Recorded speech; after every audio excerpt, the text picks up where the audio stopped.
The dust had not yet settled from his horse's hooves when Oliver Whitaker pulled hard on the reins, yanking the animal sideways with a force that made the stallion snort and stamp in protest. He sat there in the blazing afternoon sun of 1882, 30 yards from the gate of the Beckett property, every muscle in his body locked in a war between his pride and something far more powerful than pride had ever managed to be. Behind him, the weathered wooden gate creaked in the dry Kansas wind. Behind that gate was Mae Beckett, standing in the dirt with her chin raised, and her green eyes glittering with a fury so fierce it could have singed the hair off a man at 20 paces. She had told him to leave. She had said the words slowly, deliberately, like she was hammering nails into a coffin. She had said she never wanted to see him again, that she had been a fool to trust a man like him, that his dark past was not something love could fix. And he had gone. He had climbed onto his horse like a man who had accepted a sentence, and he had ridden away without looking back because looking back would have destroyed him entirely. He had made it 30 yards. 30 yards was all Oliver Whitaker could manage before the truth of what he was leaving behind became too large to ride away from. He turned the horse around.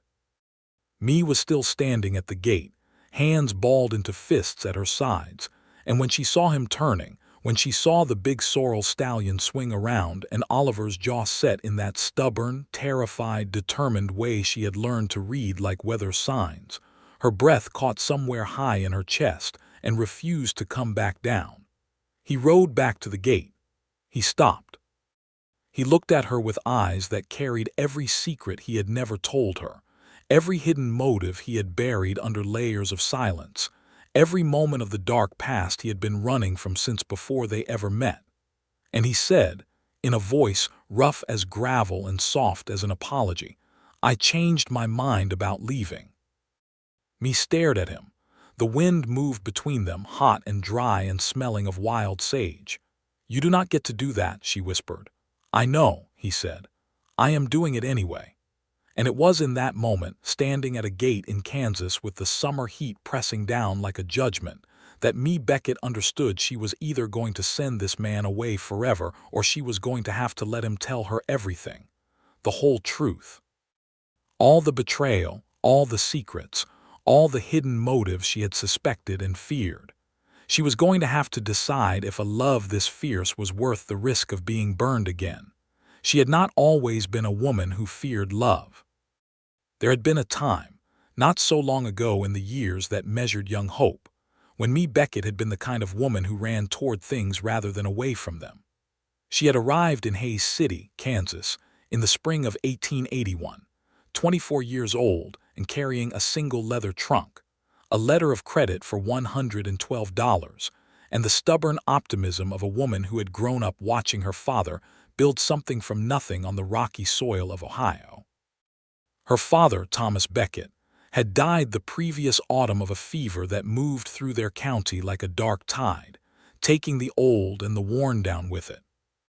He had left me the deed to a parcel of land he had purchased sight unseen from a land broker in Cincinnati, 60 acres of Kansas grassland that a letter described as fertile and well-watered. Mae had sold everything else, packed what remained, and traveled west on the Kansas Pacific Railway because she had nowhere left to go in Ohio, and because the West, everyone said, was the place where a person could start over. The land was real enough. The grass was real. The water was real, a solid creek running along the eastern edge that would sustain cattle or crops. What the letter from the land broker had not mentioned was the town of Hays City itself, a rough and vivid place in 1881, still carrying the wild energy of a cattle trail town, even as the cattle drives began shifting further south and west. The saloons were loud. The streets were unpaved and treacherous with mud after rain. Men outnumbered women by a ratio that Mae found both inconvenient and occasionally alarming. But there was also a church, a dry goods store run by a widow named Clara Stout who became Mae's first and most useful friend, a school being built on the edge of town, and a land office where Mae registered her deed and was given the name of a neighboring rancher who might be willing to discuss water rights along the shared creek boundary. That name was Oliver Whitaker. She had expected an old man. She did not know exactly why she had expected an old man, except that land and rights and the serious business of ranching seemed, in her experience, to belong to men of age and weathered consequence. She had walked to the Whitaker property on a Tuesday morning in April, wearing her best calico dress and her most serious expression, prepared to negotiate firmly and with dignity. Oliver Whitaker was 30 years old and absolutely nothing like an old man. He was standing at his fence line when she arrived, mending a section of post-andrail fencing with the focused, unhurried competence of a man who knew exactly what he was doing and had no need to perform that knowledge for anyone. He was tall, broad through the shoulder, with dark hair that needed cutting and hands that showed the honest damage of hard work. He looked up when she approached, and his eyes, the color of deep creek water in good light, assessed her with a directness that was neither rude nor particularly gentle, simply frank. "You are the Beckett woman," he said. It was not a question. "I am Mae Beckett," she said, "and you are Oliver Whitaker." "That is correct." He set down his hammer and straightened. "Clara Stout told me you would be coming around eventually." "I want to discuss the creek," Mae said. "I assumed you did." They stood on opposite sides of the fence and talked for 45 minutes about water rights, seasonal flow patterns, the drought of 1879 that had nearly finished his herd, and the informal agreements he had maintained with the previous owner of her parcel, a man named Hartwell who had sold up and gone back east 3 years prior. Oliver was precise and fair. He had legal documents in his house that outlined prior agreements, and he offered to show them to her without being asked, which Mae took as a sign of either extraordinary honesty or very good manners, or possibly both. She went home thinking he was the most straightforward man she had ever met. She was wrong about that. But she would not discover how wrong for several more months. Through the spring of 1881, Mae threw herself into the work of building something on her 60 acres. She could not afford to hire hands, so she learned everything herself, relying on Clara Stout's practical knowledge of frontier farming, on the pamphlets distributed by the Kansas State Agricultural Board, and on her own considerable stubbornness. She put in a kitchen garden. She repaired the small sod house that sat on the property and made it livable. Hanging curtains she sewed herself from feed sack cloth, building a shelf for the few books she had brought from Ohio. She acquired 2 milk cows from a farmer named Griggs who was reducing his herd, and she kept chickens, selling eggs in town twice a week. Oliver Whitaker appeared at her fence line regularly that spring. He had reason enough. They both understood that. The creek boundary required occasional attention. Cattle from his herd sometimes wandered onto her land and needed to be returned. There were practical matters. But the practical matters multiplied in ways that were not quite accidental, and by May, Mae had begun to recognize that when she heard a horse at her fence, her pulse shifted in a way that had nothing to do with practical matters at all. He brought her things. Never in a showy way, which would have put her guard up immediately. He brought them in the way of a man solving problems she had not yet articulated. He brought rope when she mentioned offhand that her cattle were not well contained. He brought a particular kind of lime for her garden soil after overhearing her talking to Clara about alkaline ground. He brought a sack of dried beef when the late frost killed half her garden in May, and she spent 3 days pretending not to be worried about her food supply. "I do not need charity," she told him flatly when he arrived with the beef. "It is not charity," he said. "You can pay me back in eggs when your hens are producing better. I am running short on eggs, and my ranch cook is not what you would call gifted in that department." It was such a precise, practical, face-saving thing to say that Mae had to turn away to hide the fact that it had moved her.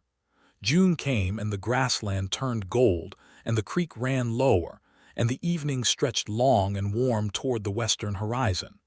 Oliver began staying later on his visits.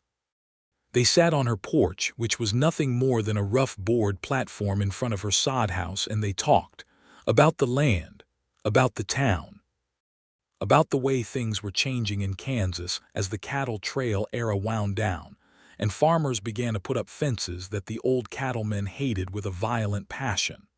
They talked about the future of the territory, about the railroad, about the politics of the state that Oliver followed with a close attention she found surprising and admirable. He did not talk about his past. She noticed, in the way that a perceptive person eventually notices a room that has no window.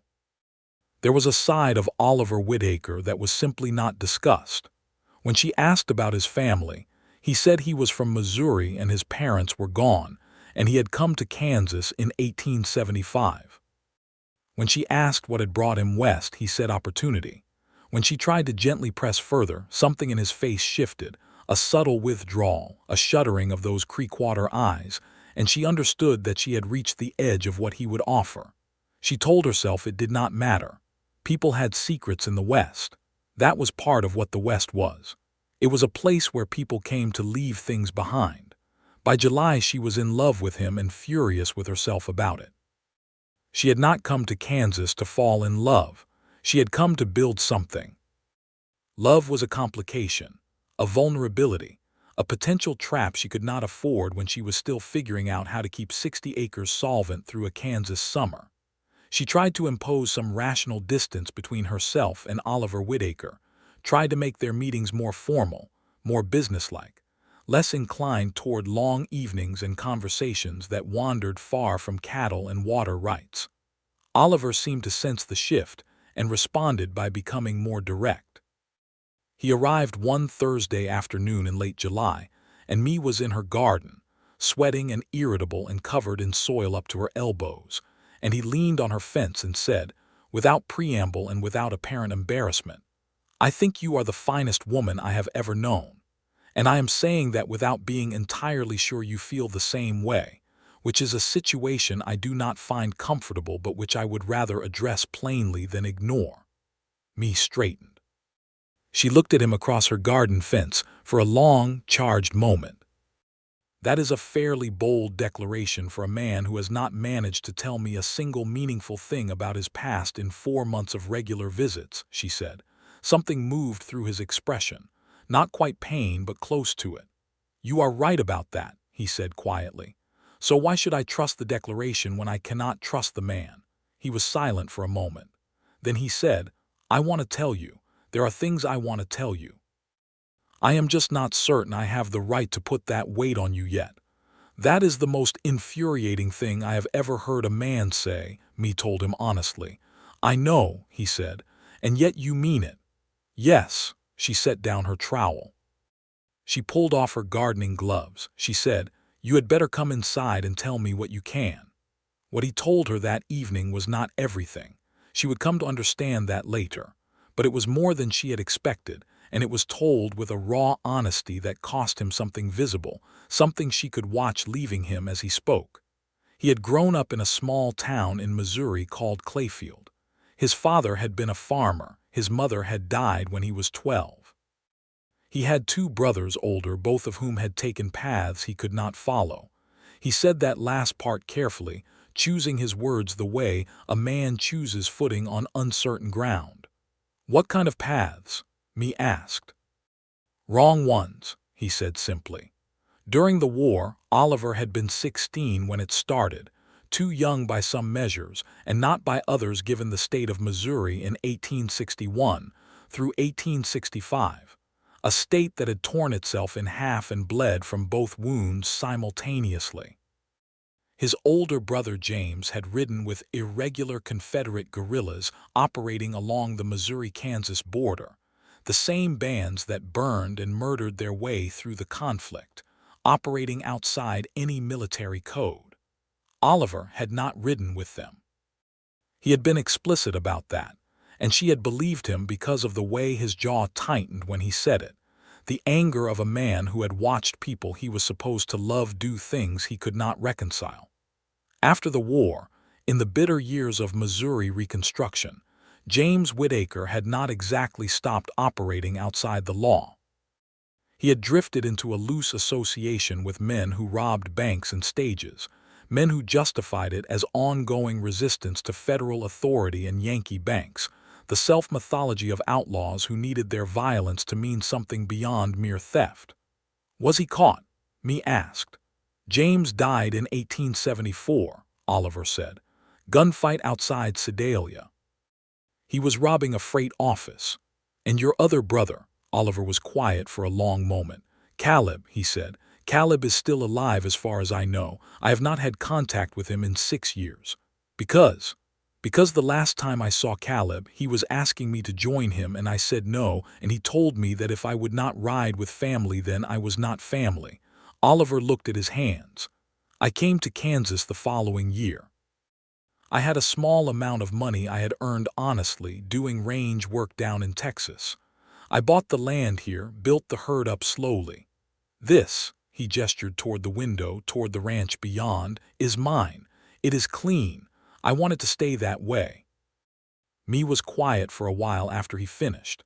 The evening light was going golden through her single window and the crickets had begun their summer percussion outside.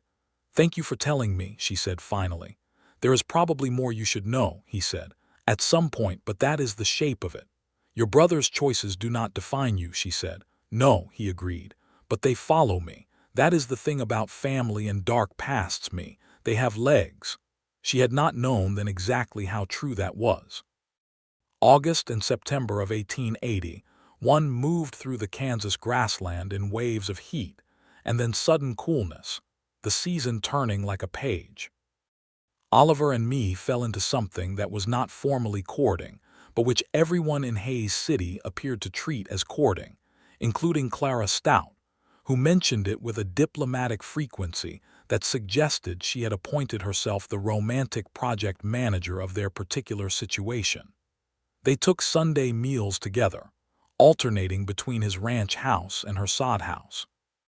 He helped her build a proper root cellar before the winter, and she cooked him the best meals his ranch house had seen since he bought the place, using recipes her mother had taught her, and which she adapted with the hard-won practicality of a frontier woman who had learned to make good things from limited materials.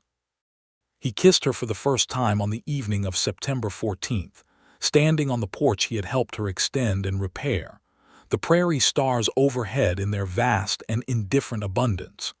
It was a careful kiss, tentative in the way of a man who is very certain about what he wants and very uncertain about whether he has the right to want it. Me had kissed him back with a directness that, from the look on his face afterward, surprised him considerably. You are not a tentative woman, he observed.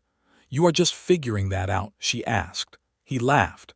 It was a real laugh, unguarded and warm, and she thought it was the best sound she had heard since coming to Kansas. They were careful. Me was particularly careful, mindful of her reputation in a town where women's reputations were fragile things that determined whether a person was helped in hard times or simply watched to fall. Oliver was careful because he was by nature a private man who understood that public declarations had consequences. But the town knew, in the way that small towns in 1881 always knew, and for the most part the town was pleased about it. Mae Beckett was a woman clearly capable of running her own land, which was admirable, but a man like Oliver Whitaker had holdings and steadiness, and a character that even those who did not know him well could read as fundamentally sound. It seemed like a good match. October arrived, and with it the first bite of real cold and the knowledge that winter on the Kansas plain was not an abstraction but an arriving reality, and Oliver asked me to marry him in the most Oliver Whitaker manner possible, which is to say directly and without theatrical presentation, standing in the middle of her root cellar while they organized her winter stores. I want to marry you, he said, as straightforwardly as if he were noting that they were low on salt pork. Are you asking? Me said, looking up from a crate of dried beans.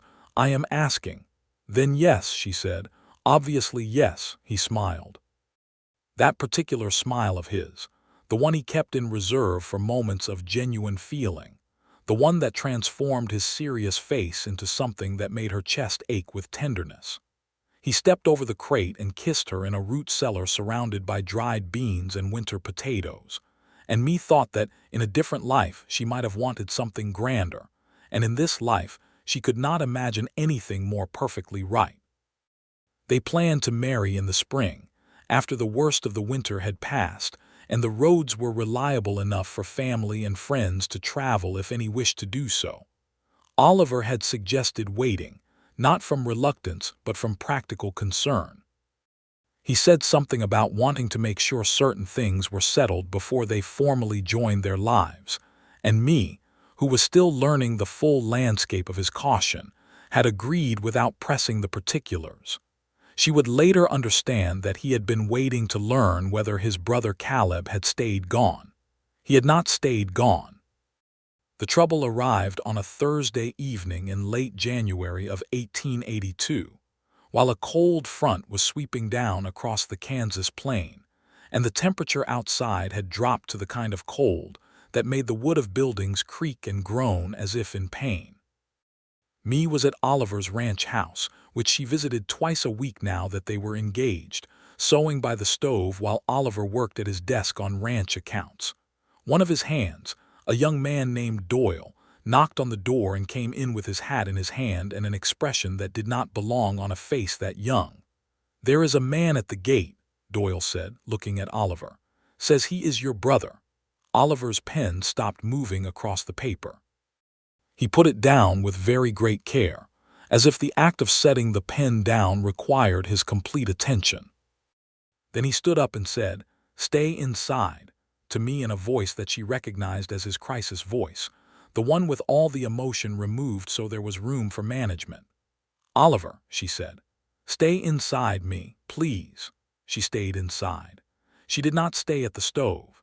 She moved to the window that faced the front of the property and watched Oliver cross the dark yard toward the gate in the biting cold without his coat, which told her everything she needed to know about his state of mind. She could see enough by the lantern light. A man on horseback at the gate, similar in build to Oliver, perhaps an inch shorter, the same dark coloring. They talked for a long time, long enough that Mae's breath kept fogging the window glass, and she had to keep wiping it clear. Oliver's posture through the entire conversation was a study in controlled refusal. He stood straight and still and said things she could not hear, and the other man, Caleb, leaned forward on his horse and said things back that Oliver received without moving.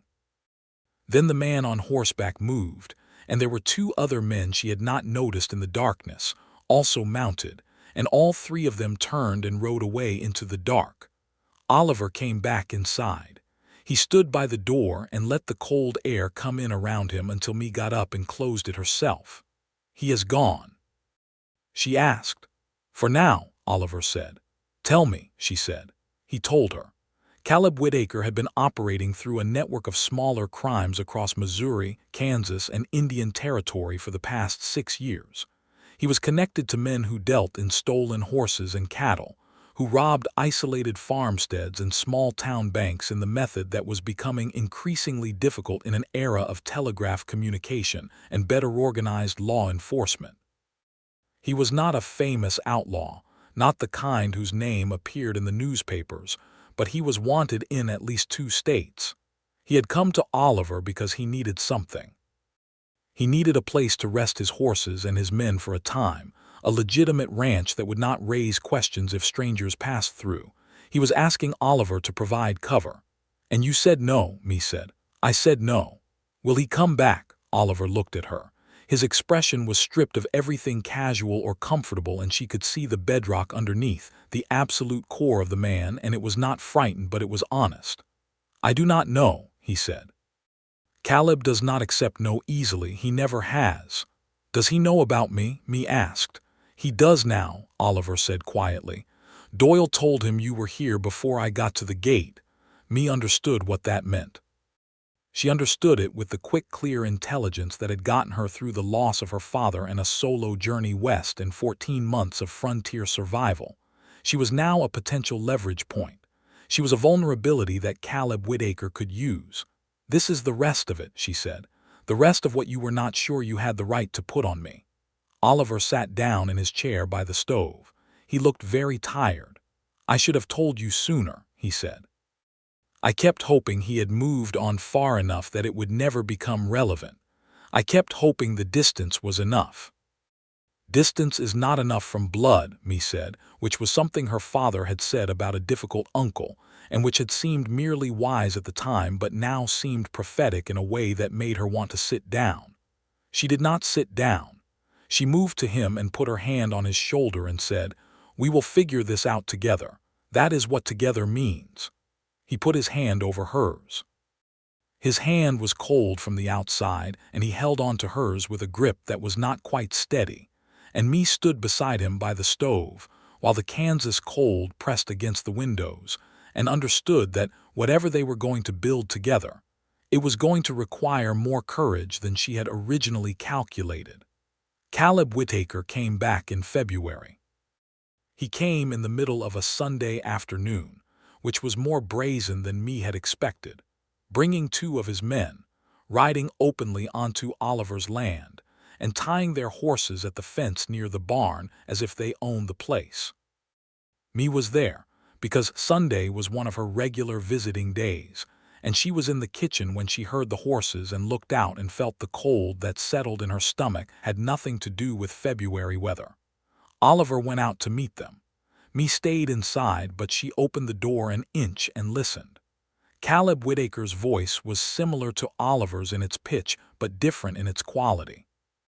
Where Oliver's voice was measured and direct, Caleb's had a sliding quality, a warmth that moved and shifted, the voice of a man who used charm as a professional tool. "Brother," he said, "I have come with a more specific proposal this time." "I gave you my answer," Oliver said. "You gave me an emotional answer. I am asking for a practical one." Caleb's voice moved and Mae could hear him pacing. "We need 3 nights. The horses stay in your south barn, my men sleep in the bunkhouse. We pay in cash $20, which you can claim as a legitimate rental to strangers passing through if anyone asks. Nobody asks questions about a ranch renting bunkhouse space. It happens all the time." "Not on my land," Oliver said. "Oliver," Caleb's tone shifted. The warmth pulled back and something colder came through. "I know about the Beckett woman. I know you are planning to marry her. A woman alone on 60 acres of prairie is in a vulnerable position. You know how many bad things can happen to isolated farmsteads out here." The silence that followed was the loudest silence Mae had ever heard. "If you are threatening her," Oliver said, and his voice had gone so quiet and controlled that it was actually more frightening to me than shouting would have been, "you are making the worst mistake of your life." "It is not a threat," Caleb said smoothly. "It is an observation about how dangerous the frontier can be for unprotected women. I am sure she is a fine woman and you want to keep her safe. So do I just want 3 nights, Oliver. 3 nights and we are gone and you never hear from me again. You have my word." "Your word," Oliver said, with a flatness that communicated precisely how much he thought that was worth. "Family word," Caleb said. Mae heard the silence of a man fighting with himself and losing in a direction he did not want to go, and she pushed the door open and walked outside. Both men looked at her. Caleb Whitaker was indeed similar to Oliver in the bones of his face, but everything in the arrangement of his features was slightly wrong. The way of forgery is almost right, but not quite. His eyes were the same color as Oliver's and entirely different in what they held. "Miss Beckett," he said with a practiced courtesy that made her feel slightly sick. "I have heard a great deal about you." "I have heard a great deal about you as well, Mr. Whitaker," Mae said. She kept her voice level and looked at him directly because she had learned that the West responded to directness. "I heard what you just said. You are not welcome on this land, and your threat tells me exactly who you are. It also tells me that I am not afraid of men who use fear as their primary argument, because such men have already admitted they have nothing else." Caleb looked at her for a moment with an expression of genuine surprise that quickly organized itself back into practiced smoothness. "Strong woman," he said. "Oliver," Mae said, not looking away from Caleb, "send them away." Oliver looked at me. Something shifted in his face, a settling, as if the best version of himself had just been handed a map back to his own position. "You heard her," he said to Caleb. "Get off my land. If I see any of you on my property or near Mae Beckett's property, I will take you to the sheriff myself, brother or not." Caleb studied them both for a long moment with the calculating eyes of a man running probability. Then he smiled and touched his hat brim and said, "You have made a fine choice in her, Oliver. A real shame."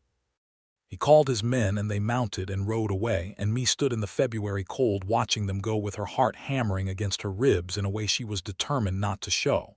Oliver came and stood beside her. "That was either very brave or very dangerous," he said. "Both, I think," me said honestly. "You should not have come out." "You were losing," she said. "You needed an anchor." He looked at her sideways. "I was not losing.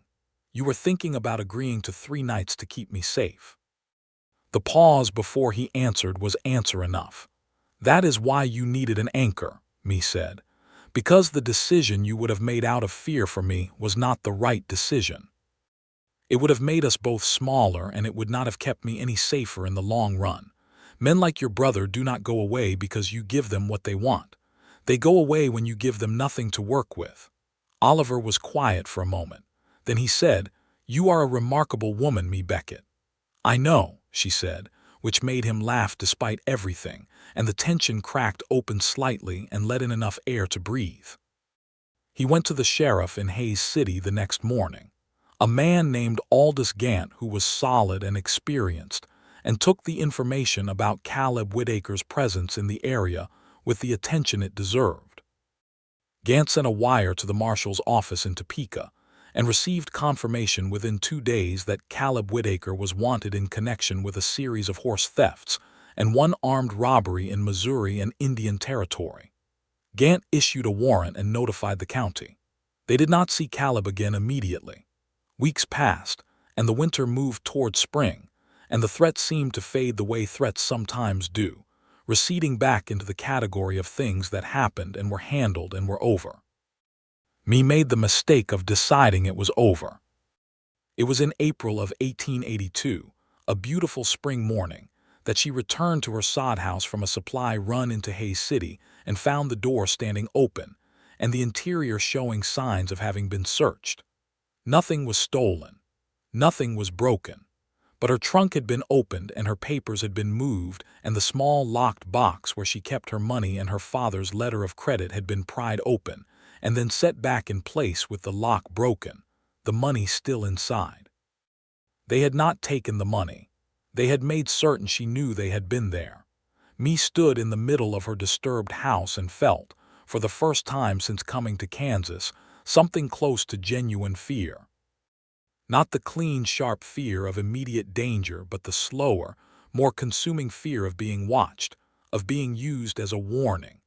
Someone had come into her home to remind her that she was vulnerable, that she was isolated, that 60 acres of grassland with 1 sod house and 1 woman and no hired help was a very small fortress against determined men. She was sitting on her porch, having put her house back in order and her money into a new hiding place that she selected with considerable care, when Oliver's horse appeared at her gate, and she understood that she had not sent for him, and he had come anyway, which meant Doyle or one of his other hands had seen something and told him. He came through the gate and tied his horse and walked to her porch and sat down on the step below her and said nothing for a moment, just sat there with her, which was one of the things she had come to understand she loved most about him. His ability to simply be present before deciding what needed to be said.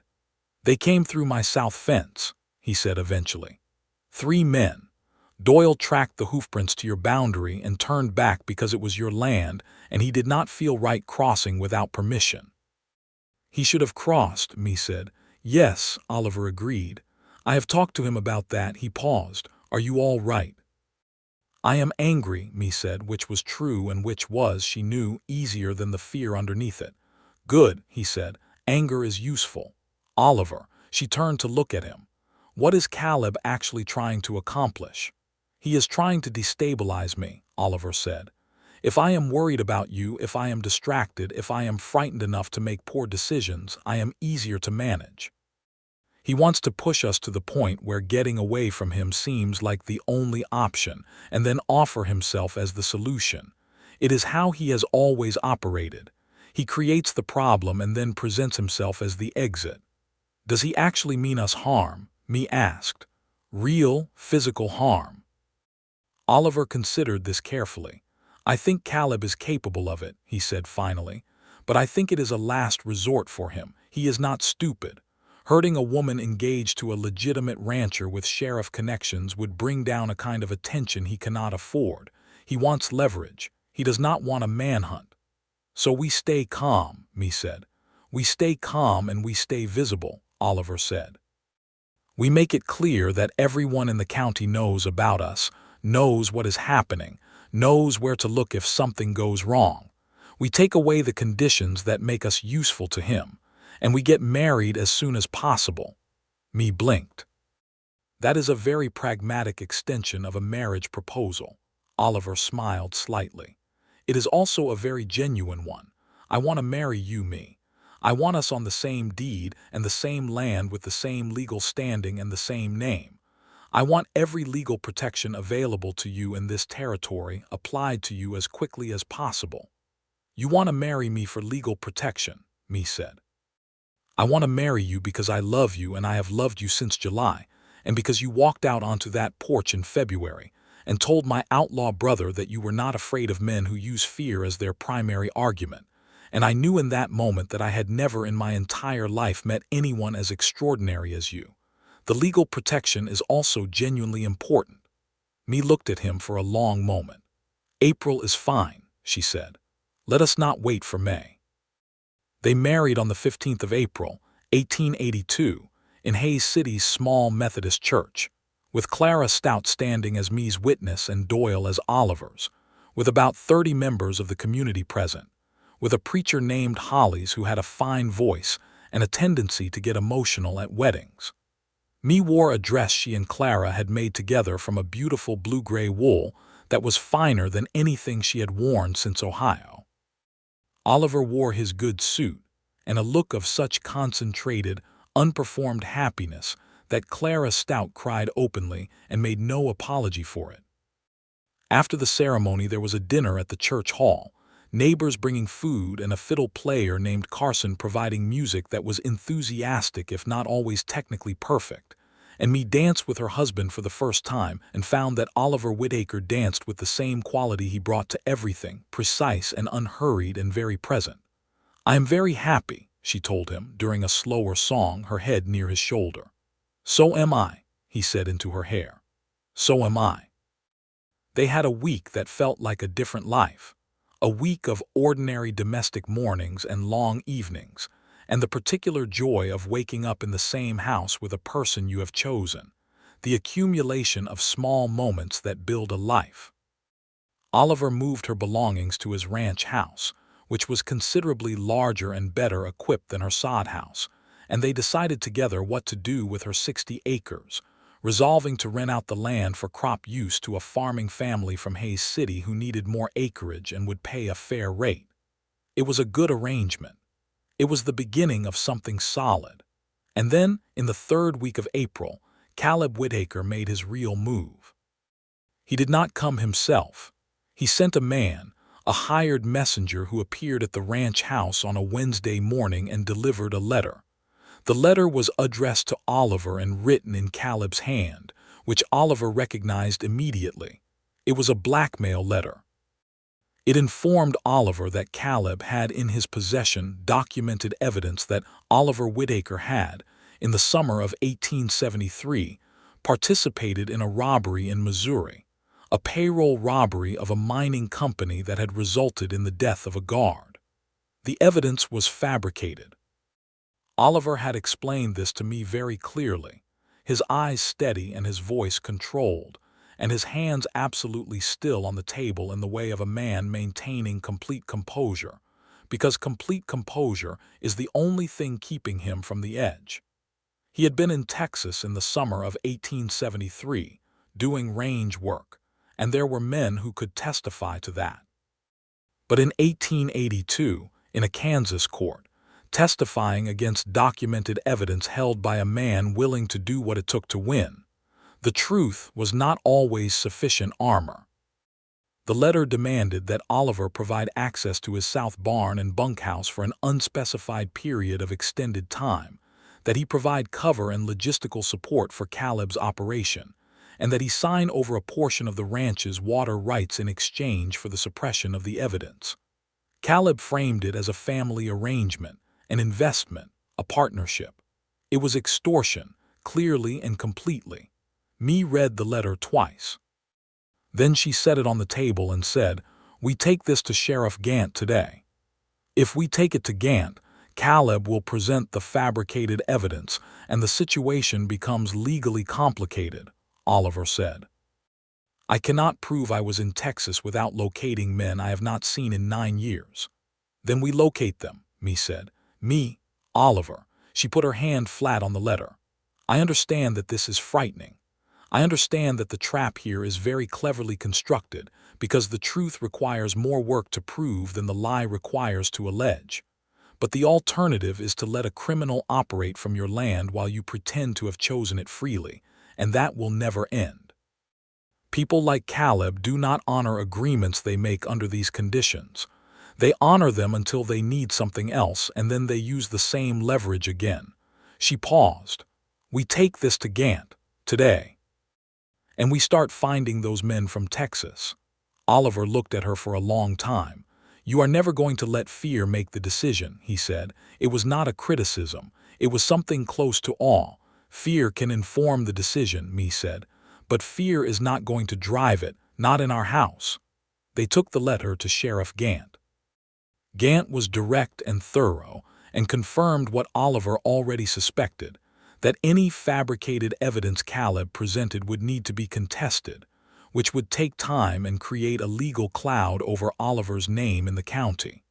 He also confirmed that the letter itself was evidence of extortion, which was a serious crime. He recommended that they pursue 2 tracks simultaneously, gathering witnesses to Oliver's whereabouts in 1873 and letting him, as sheriff, pursue Caleb Whitaker on the extortion charge. The search for witnesses was Mae's project. She wrote letters.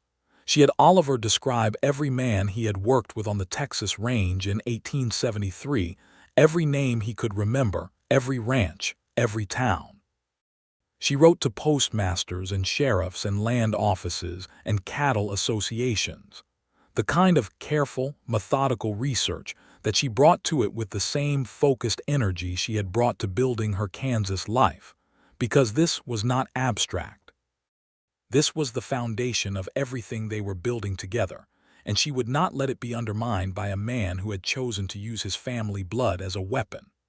Oliver rode out with Doyle twice in those weeks, checking fences and watching approaches, because the threat from Caleb was still real and physical caution was simply responsible. During those rides, Oliver said very little because there was very little that needed to be said aloud.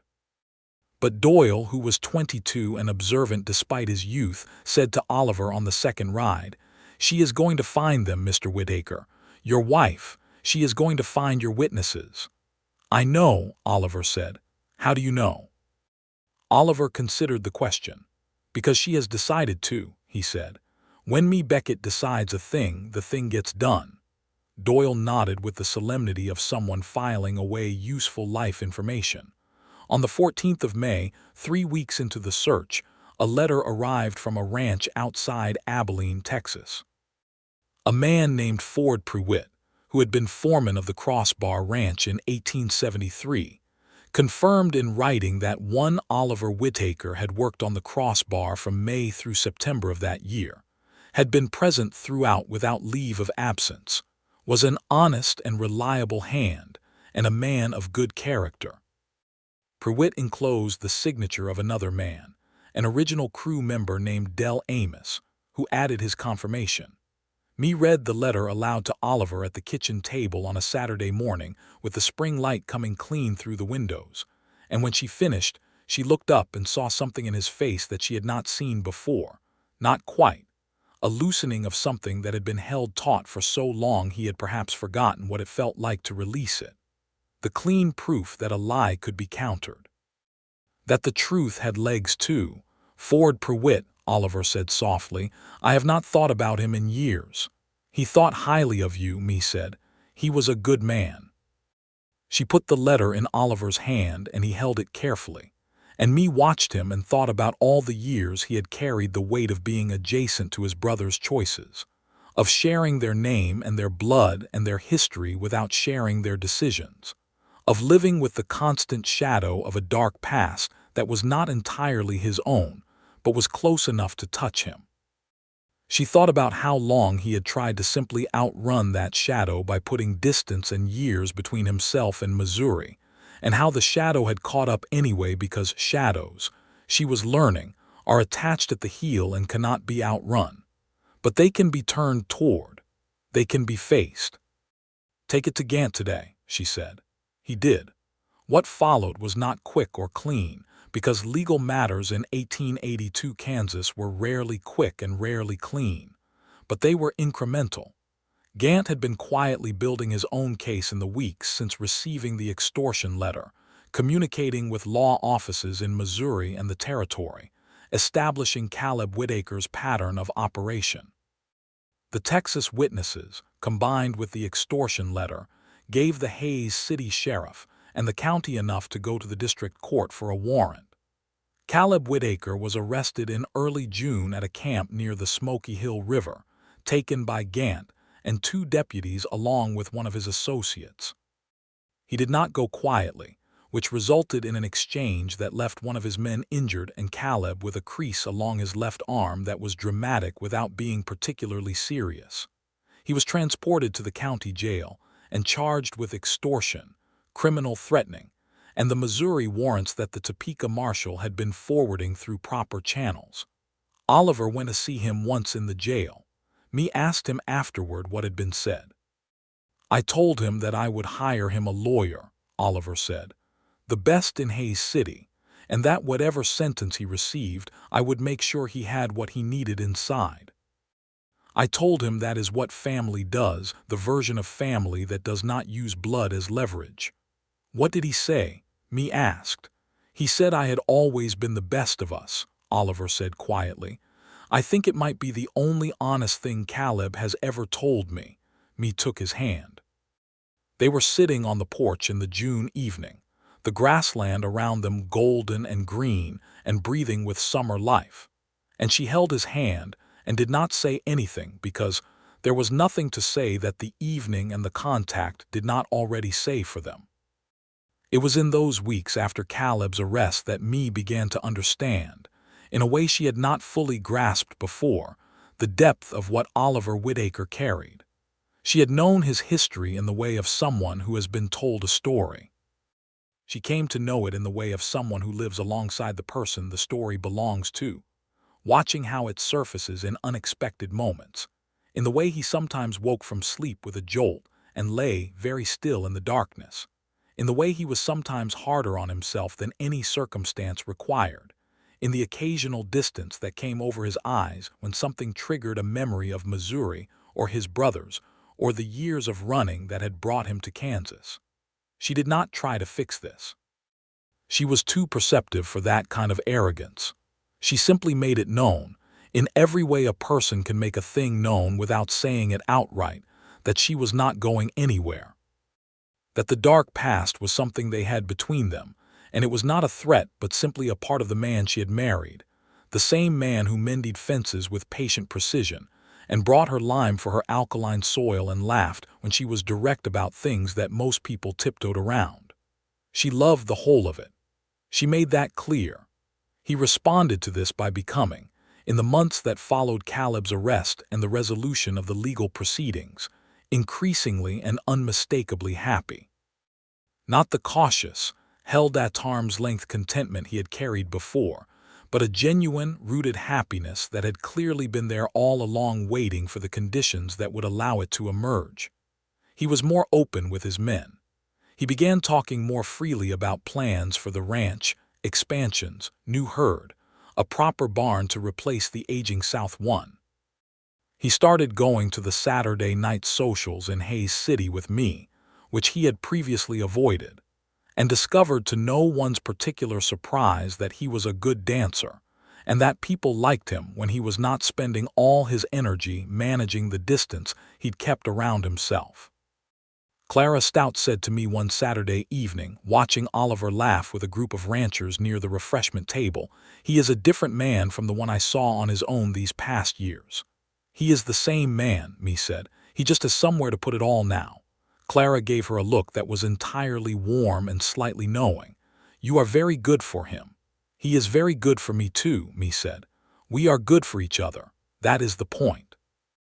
In August of 1882, 4 months after they married, Mee realized she was carrying their first child.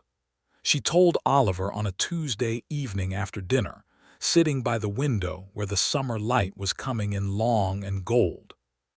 She had spent several days making certain before she said anything, because Mae Beckett did not state things she was not sure of. She was sure. She told him quietly and directly, watching his face. He was very still for a moment.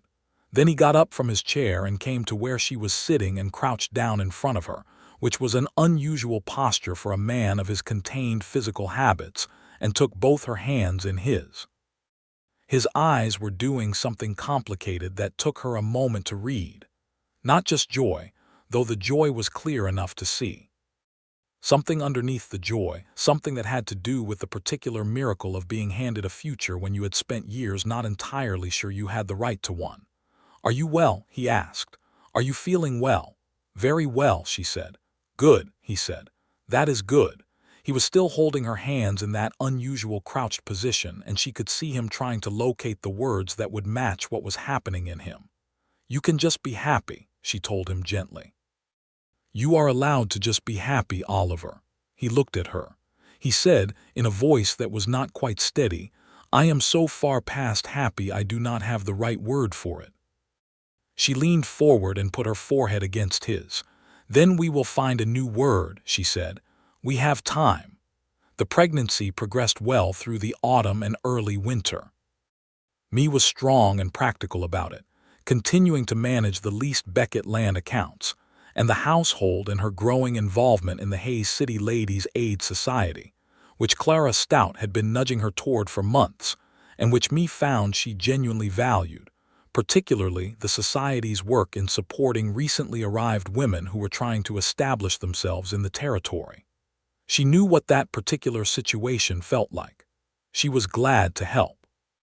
Oliver was, in the understated but thoroughgoing way that was entirely characteristic, extraordinary throughout. He did not fuss in the theatrical manner she had seen some husbands adopt.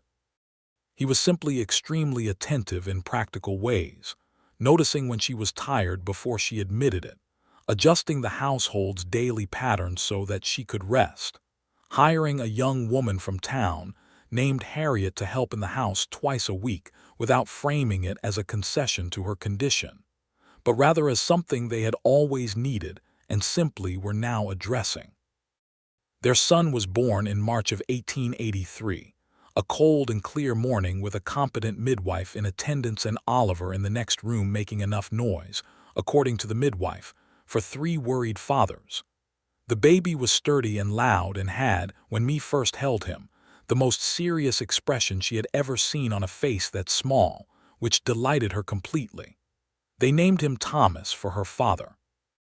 Oliver stood at the side of the bed, holding his son with the particular careful gravity of a large man holding something precious and small.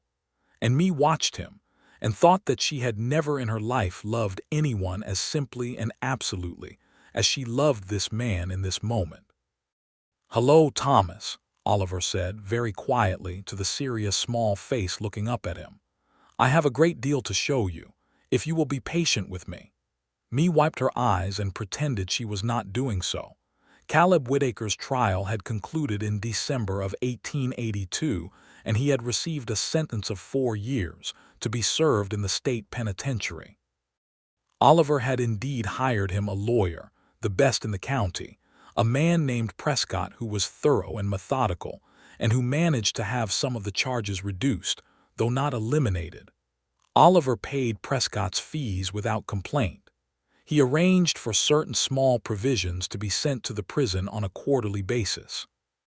He wrote Caleb one letter, A short letter, factual and without bitterness, informing him of Thomas's birth and telling him that the door, whatever that door meant, was open when the time came. He did not know if Caleb would ever walk through it. He was at peace with not knowing. The years that followed were good years, the accumulating solid kind that build lives of substance without requiring drama to prove their worth. The ranch grew, Oliver adding 40 head to his cattle operation in 1884 and beginning to develop a reputation for quality livestock that extended his business relationships across the county and eventually into neighboring counties. Mae continued her involvement with the Ladies' Aid Society and took on a more formal role in 1885 as treasurer, a position she filled with the meticulous attention she brought to her own accounts and which transformed the society's finances from the slightly chaotic state they had been in to something organized and effective. The leased Beckett land continued to provide steady income. Mae reinvested a portion of that income in improvements to the main ranch that she and Oliver discussed together in the manner of full partners, because that was how they operated, everything on the table, everything considered together. He valued her judgment in a way that was genuine and specific, not the polite acknowledgement that some men offered their wives as a form of domestic management, but actual reliance on her thinking, actual deference when her analysis was sharper than his. She valued his equally, his patience, his ability to read land and weather and cattle with an understanding that was almost intuitive. His fundamental honesty, which had never wavered, not even under the pressure Caleb had brought to bear, not even when honesty would have been the more complicated path. Their second child was born in the spring of 1885, a girl they named Eleanor, who arrived with considerably less difficulty than Thomas and considerably more volume, and who by the time she was 2 years old had demonstrated a personality of such forceful and charming determination that Oliver said she was clearly her mother's daughter, which Mae took as the highest compliment she had ever received. Thomas was by that age a serious, curious child who followed his father everywhere on the ranch and asked the kind of relentless specific questions that delighted Oliver, who had always known the names of things and the reasons behind them, and had simply been waiting for someone who wanted to learn them all. Oliver's relationship with his son was one of the most beautiful things Mae had ever witnessed, the patient and precise passing on of knowledge from a man who had come to fatherhood later than some and cherished it more than many. Clara Stout remarked to me in 1886 that watching Oliver Whitaker with his children was enough to restore your faith in the basic goodness of people if you had ever had occasion to doubt it. Mae said she had never had occasion to doubt it personally, but she was glad the general principle was holding. The day came, 3 years after Thomas's birth, that Oliver arrived home from a ride along the north fence line to find me sitting on the porch with a letter in her hand, and an expression he had learned to read as the one she wore when she was processing something significant and had not yet decided what to do about it. He dismounted and tied his horse and came to sit beside her. "What is it?" asked. She handed him the letter. It was from the prison, from a chaplain who ministered to the inmates. Caleb Whitaker had been ill through the winter. He had requested a visit from his brother if Oliver was willing to make the journey. The letter was careful and professional and did not specify the nature or severity of the illness, but the chaplain was a man who wrote with the particular weight of someone who has seen many things and found the right words for them anyway. Oliver read the letter twice. Mae watched him. "I think he is dying," Oliver said. "That is what I think too," Mae said. He folded the letter carefully and sat for a moment with it in his hands, looking out across the grassland, the grass moving in the June wind in the way it always did, the great quiet persistent movement of Kansas grass that Mae had come to love as one of the fundamental rhythms of her life here. "You should go," Mae said. "Yes," he said. "You will not regret it if you do," she said. "You might regret it if you do not." He turned and looked at her. "You want to come," she considered. "Thomas and Eleanor need to stay here," she said, And you need to do this part alone, I think. This is between you and Caleb." She paused. "But when you come back, I will be here. I will be right here." He nodded slowly. "I know," he said. "I know you will." He left 2 days later, making the journey by rail to the state penitentiary, a trip of several days. Mae managed the ranch in his absence with Doyle's help, and the steady competence she had been building for 6 years on Kansas soil, and she spent the evenings with Thomas and Alina on the porch, pointing out the stars that were beginning their summer positions and telling them their names, the ones her father had taught her in Ohio on summer evenings, very much like these, the same stars over different ground, the same sky continuing. Oliver was gone 12 days. When he came back, he was quieter than when he had left, not troubled exactly, but carrying something, the weight of a completed thing. He told her that night, after the children were asleep, sitting in the kitchen in the lamplight with cups of coffee between them on the table. Caleb had been suffering from tuberculosis, which had moved through the prison population that winter with the particular cruelty of a disease that thrives in close and poorly ventilated spaces. He was thin and very changed, Oliver said. He seemed, as much as Oliver could read it in a man he had never fully understood, to be genuinely sorry. Not just for the extortion and the threats and the years of wrong choices, but for something older, something that had to do with their boyhood and the choices they had made after their father died, and their mother was already gone, and 2 older brothers had looked at the same world and decided to answer it differently than the youngest one had. "He told me he was proud of me," Oliver said, "which is a strange thing for a man to say after everything, but I believe he meant it." "I think he probably did," Mae said. "He asked about you, about the children. I told him about Thomas and Alina. He laughed when I described Alina." Oliver paused. "He said she sounded like trouble." "I said she was the good kind," Mae smiled. "Did you forgive him?" Oliver considered the question with the care it deserved. "I think what I did was release him," he said finally. "I'm not sure forgiveness and release are the same thing, but I told him he did not need to carry any of it into whatever comes next, and I meant it." Mae reached across the table and put her hand over his. He turned his hand and held hers. "He died 3 weeks after I left," Oliver said. "The chaplain sent a letter. He said Caleb seemed at peace." "I am glad," Mae said.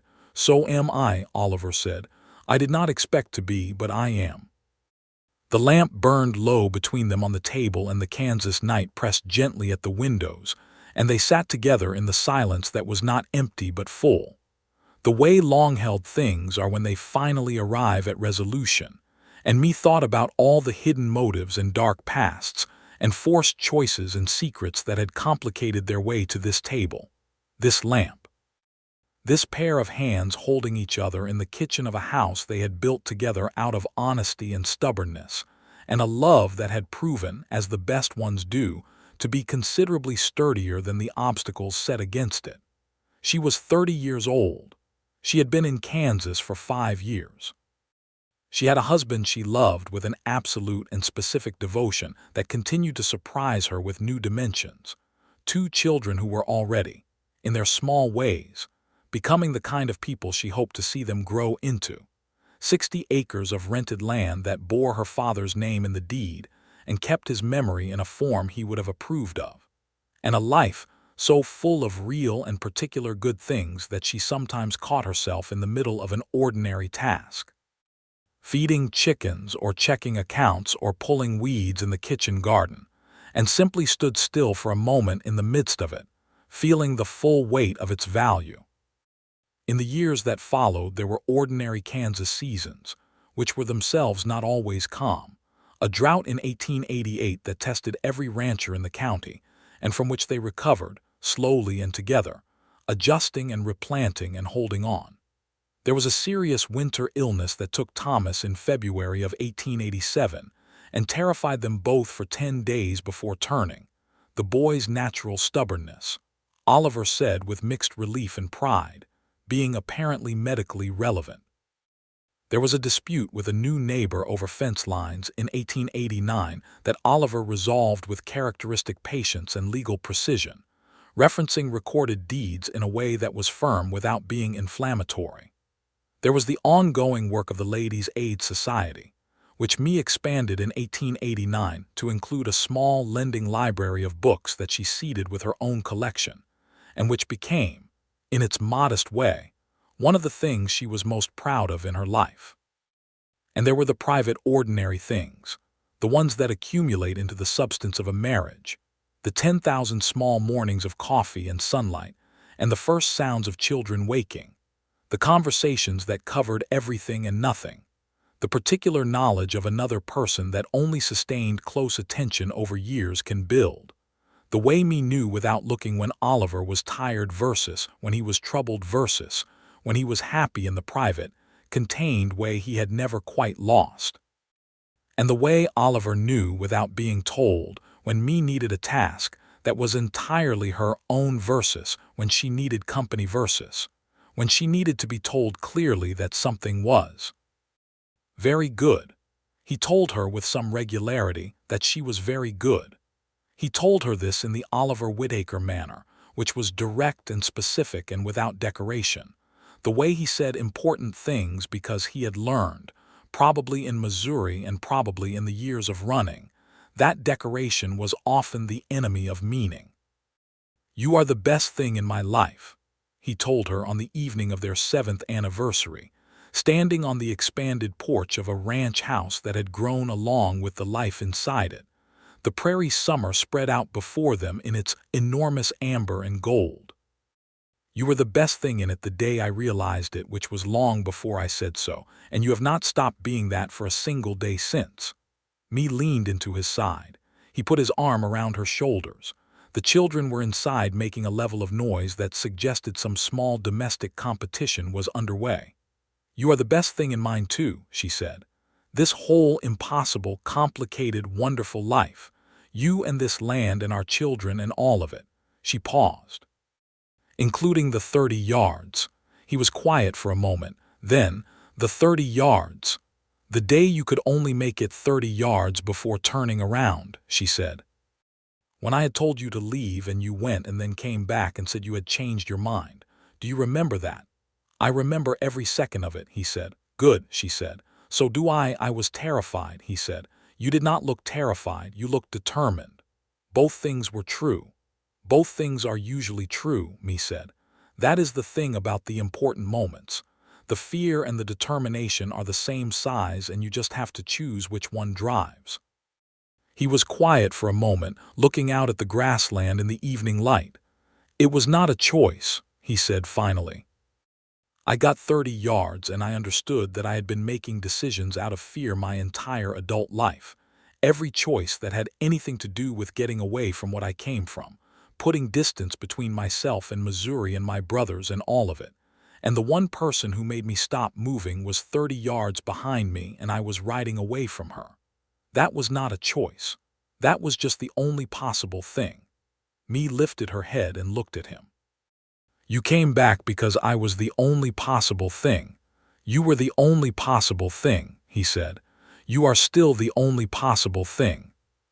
She kissed him, on the porch in the Kansas evening, in the way of two people who have kissed enough times to know exactly what it means and choose it again anyway. Deliberately. The way you choose a good life every day with full awareness of what it costs to find it. Inside, a crash was followed by Aliner's voice stating with great conviction that it was entirely Thomas's fault, and Thomas's voice responding with an equally strong counterargument. And Oliver broke the kiss and they both laughed, and he called through the open window that whatever was broken could stay broken until the morning, and would someone please stop yelling. Relative quiet was achieved. Mae leaned her head back on his shoulder and listened to the grassland speak in its summer language and thought about everything that had brought her to this porch. The train from Ohio with her leather trunk and her $112. The fence line where a tall, serious man had talked to her about water rights for 45 minutes and looked at her with frank Creekwater eyes. The February night when she had walked out onto a dark porch to face a man who used fear as currency and told him she did not deal in that currency.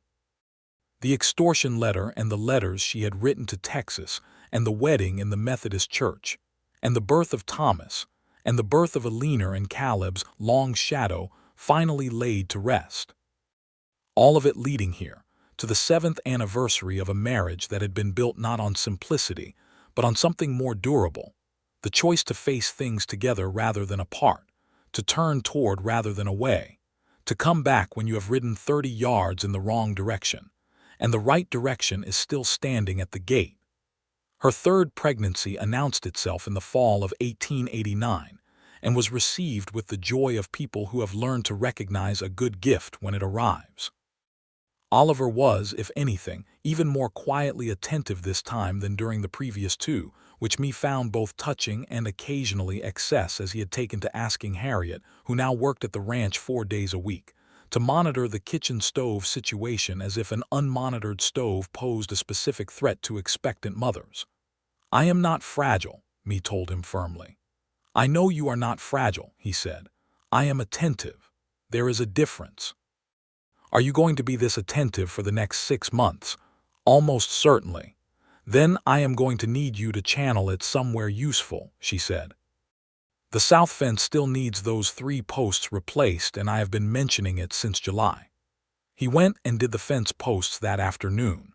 Me counted this as a victory. The baby arrived in April of 1890, another boy, healthy and vocal, and with a chin that was unmistakably Oliver's, which me told him, and which he took with a visible pleasure he did not attempt to conceal. They named this one Daniel, for no particular family reason except that it was a name they both liked, and it seemed to suit him. A solid, good name for what appeared to be a solid, good baby. Thomas was 7 by then, serious and ranch-minded, and already following Oliver around with a purpose that suggested he had formed opinions about his eventual place in the operation. Eleanor was 5, and had recently become interested in books with an intensity that recalled her mother's younger self, and made me quietly and completely happy. Daniel was a new person arriving into a family that was full enough of character and history that he was going to have plenty to engage with as he grew. Oliver held him in the manner he had held Thomas and Eleanor, that particular careful gravity of a man who understands the weight of something small and precious. He looked at me over the baby's head with an expression she had no word for, and she thought again of the 30 yards, of the moment he had turned around. She thought of it often, not out of nostalgia, though there was some of that, but because it seemed to her to be the moment that contained everything important about who they were together. He had been leaving because he believed her when she said she did not want him there. He had come back because he understood, 30 yards into absence, that some truths are larger than the immediate pain that produced them. He had come back because the forbidden, obvious, overwhelming truth of loving her was larger than his fear of being turned away again. He had said he changed his mind about leaving, and in doing so had changed everything. She had let him in.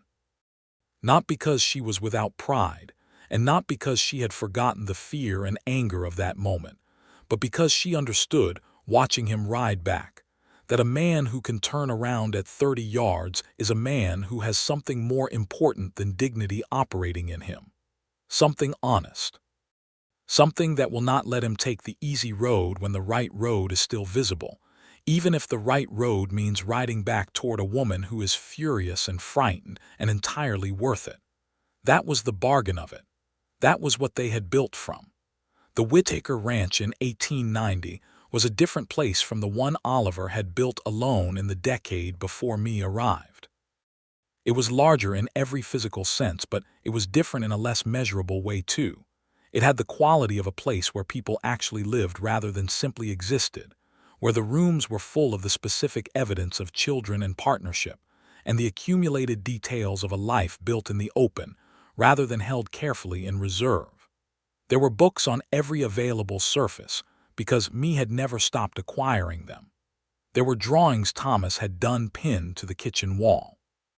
There was Eleanor's extensive and slightly alarming collection of smooth stones, arranged by size on the windowsill of her room. There was a growing vegetable garden that Mae had expanded every year and which now produced more than they needed, the surplus going to the Ladies' Aid Society's charitable food provision program.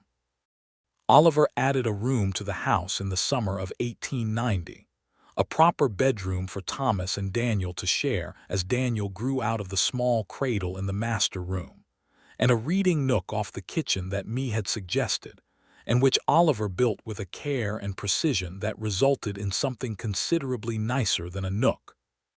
Effectively a small room with a window seat and built-in shelves that immediately became Mae's favorite place in the house, and the place Alina claimed rights to on the grounds that her mother was being very possessive of something that was clearly also important to a 5-year-old reader. They negotiated a schedule. Mae got the reading nook mornings. Alina got it after school. These were their terms. Oliver watched this negotiation with an expression of deep entertainment and told me afterward that Alina was definitively her daughter. "You keep saying that," Mae said. "Because it keeps being true," he said. In the years that continued to accumulate, Hayes City itself changed around them, the way frontier towns do, growing more settled, more incorporated, more connected to the larger world by wire and rail and the slow but persistent advance of civilization. The wild energy of the cattle trail era receded further into memory. The school that had been under construction when Mae arrived was now established and had been joined by a second building. The Methodist Church had a proper addition. A newspaper had been operating since 1887, and a bank had opened, a development that Oliver viewed with the measured approval of a man who prefers to keep his money in a combination of land and a well-hidden strongbox, but recognizes the legitimate value of financial institutions when operated by trustworthy people. Mae was named to the board of the Hayes City Ladies' Aid Society in 1891, a role she accepted with the private acknowledgement that she had been effectively running the financial operations for 2 years already, and formalization was simply honesty.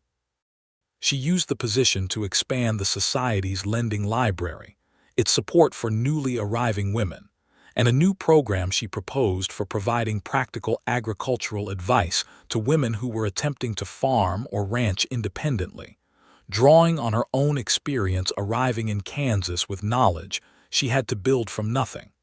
She remembered being that woman. She remembered the Tuesday morning she had walked to Oliver Whitaker's fence line to talk about water rights, wearing her serious expression and her best calico dress, and her carefully maintained pretense that she had this under complete control. She wanted the women who came after her to have access to someone who had learned what she had learned and was willing to share it freely. Oliver supported this program with the active and specific commitment of a man who knows the difference between supporting his wife and simply approving of his wife, and he contributed his own knowledge of livestock and land to the program's resources, giving 2 talks in 1892 to women who were trying to establish cattle operations, talks that Mae attended from the back of the room with an affection too large for her expression to fully contain. He caught her eye at the end of the second talk and held her gaze for a moment from across the room, and the communication that crossed the distance between them in that moment was not anything that could have been put into words. It was simply the long, clear knowledge of 2 people who have been watching each other with full attention for a decade, and find the view not only unchanged but continuously, increasingly worth the looking. They went home that evening through the summer dark, the wagon moving easy along the familiar road, Thomas and Alina dozing in the bed of the wagon with Daniel already asleep between them, the stars overhead in the enormous Kansas abundance that never stopped making Mae catch her breath slightly, because some things did not become ordinary no matter how many times you saw them. Oliver was quiet at the reins in the easy way of a man with nothing pressing to say and nothing pressing to hide, and Mae sat beside him and thought that she would live this life again exactly as it had happened, every complicated, desperate, frightening, wonderful piece of it, and be grateful for every step. "What are you thinking?" he asked, "That I am very lucky," she said. He was quiet for a moment. "I am luckier," he said. "You are not luckier. I am demonstrably luckier. I had 30 yards of good judgment. Everything before that was fairly questionable." Me laughed softly, careful not to wake the children. 30 yards at the right moment is worth more than years of good judgment at the wrong one," she said. "That is a generous interpretation. I am a generous woman." He reached over and took her hand. She laced her fingers through his. The wagon rolled on through the summer dark, through the grassland that had been her arrival and was now her home, under the stars that were the same stars her father had named for her on Ohio summer nights, and which she would name for her children on nights like this one. The great continuity of sky and land and people who love each other finding their way through whatever the world puts between them toward the simple, permanent, hard-won good of being together. The ranch went on. The children grew. The prairie seasons continued in their turning. The marriage that had been built from a fence-line conversation and a 4-month dance around the edges of vulnerability, and a moment at a gate when a man turned his horse around and rode back toward the right thing. That marriage deepened the way all real things deepen, adding layers rather than changing at the core being something that had been visible from the beginning if you looked at it straight. Oliver Whitaker had told Mae Beckett he changed his mind about leaving on a blazing Kansas afternoon in 1882, and he had never once had cause to reconsider that second decision. Every morning he woke in the house they had built together with the woman he had loved since July of 1881 sleeping beside him, and the sounds of their children beginning to stir, and the smell of the grassland coming through the window with the early light. Every morning of that life was the answer to 30 yards of riding in the wrong direction. And Mae Beckett, who had come to Kansas with a leather trunk and $112, and the stubborn optimism of a woman who had learned from her father that you build things from what you have, had built something that made every hard and lonely step of the journey before it completely, undeniably, irrevocably worth it. She kept the deed to her 60 acres in the strongbox alongside Oliver's ranch deed. She kept them separate by deliberate choice, her name on her land, his name on his, both of them folded and clear and legal, both of them part of the same life. Her father had given her the land. She had given herself everything else. And Oliver Whitaker had given her himself, thoroughly and without reservation. The man he had been afraid was too dark and too damaged to deserve what he was being offered, who had turned out to be exactly and precisely the right person, the only possible thing. Their youngest child, a girl born in 1893 and named Frances after no one in particular, but after the way the name sounded in the morning when Mae said it to Oliver, and he said yes, that's the one, grew up in a house full of books and ranch knowledge, and the kind of love that is not performed for the children but simply present in the air around them, something they absorb and carry without knowing they have it until much later. When they find themselves facing their own 30 yards of difficult distance and understanding, in the bones of themselves, how to turn around. Thomas grew into a rancher of quiet competence and his father's honesty. Eleanor became a teacher at the Hayes City School, which surprised no one who had watched her negotiate reading Nook rights at age 5. Daniel found his passion in the mechanical improvements beginning to transform agricultural operations in Kansas in the closing decade of the century, and was apprenticed at 16 to a man in Topeka who built and maintained farm equipment, a decision his parents supported, because it was clearly right for him, even if Oliver admitted privately to me that it was strange to have a son who preferred machinery to cattle. Frances was still small when the century turned, still forming, still becoming, her particulars not yet declared but her energy unmistakable and her chin entirely Oliver's. Me and Oliver Whitaker entered the new century together in their ranch house on the Kansas prairie, in the life they had built from nothing and from everything and from one turned horse and one changed mind, and the simple, foundational, enormous fact that when it came to leaving, Some people are constitutionally unable to manage it once they have found the place and the person where they belong. It was enough. It was more than enough. It was everything.